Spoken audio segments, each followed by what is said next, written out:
अस्सलाम वालेकुम व्यूअर्स, आज मैं आपको बता रही हूँ एक बहुत ही आसान टिप और बहुत ही ज़रूरी वीडियो है ये। इसे एंड तक वॉच कीजिएगा। जैसा कि आप सब लोगों ने गोश्त को बर्फ़ाने में रख के इसे खूब जमा लिया होगा ताकि गोश्त ख़राब ना हो। इसमें बर्फ़ जम कर ये बिल्कुल पत्थर की तरह सख्त हो जाता है और ना ही पकाने के काबिल होता है और ना ही काटने के। तो इसको किस तरह से आपने 5 मिनट के अंदर अंदर इसकी बर्फ़ पिघलानी है और इसको जो है आपने बिल्कुल पकाने के और काटने के लायक बनाना है। तो वीडियो को एंड तक वॉच कीजिएगा। जो लोग चैनल पे नए, चैनल को लाजमी सब्सक्राइब कर लीजिएगा। लिंक अपने फ्रेंड्स फैमिली के साथ ज़रूर शेयर कीजिएगा। तो यहाँ पे आप देख रहे हैं कितना हार्ड है, ये पत्थर की तरह सख्त है ये गोश्त। ना ये पकाया जा सकता है ना ही ये काटा जा सकता है।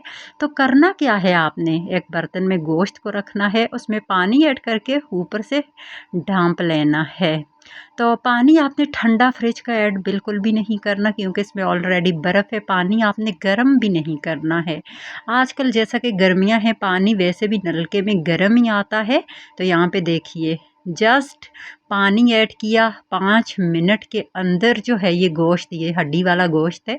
और यहाँ पे देखें 5 मिनट के अंदर अंदर इसकी बर्फ़ पिघल चुकी है और ये बिल्कुल पकाने के लायक हो चुका है। और अब आप इसे काटें, छोटे पीसेस करें और पका लें आसानी के साथ। तो जो लोग चैनल पे नए, चैनल को सब्सक्राइब कर लें और मज़ीद अच्छी वीडियो के लिए मेरे चैनल को ज़रूर विज़िट करें। आपके लिए बहुत मज़ेदार रेसिपीज़ मौजूद हैं। अल्लाह हाफ़िज़।